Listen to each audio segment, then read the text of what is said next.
Hi everyone, this is the Off-Grid Knives Cayman. I just wanted to make a few quick observations about it.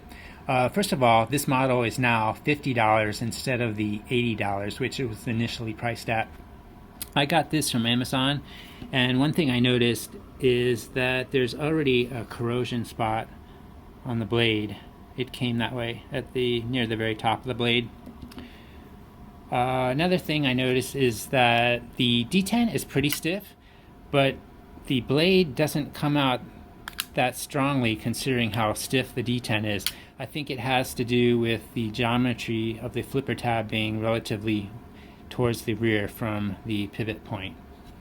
So you can fail this, which is surprising considering that it takes a lot of pressure to deploy it.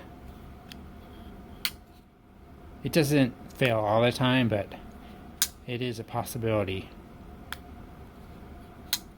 But most of the time it deploys okay.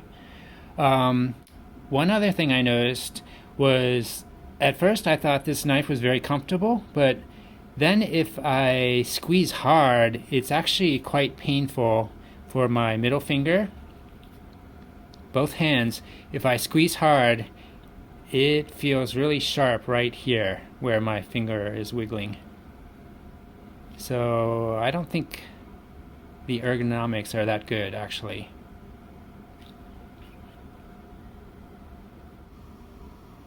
Thanks for watching and have a great day. Bye now.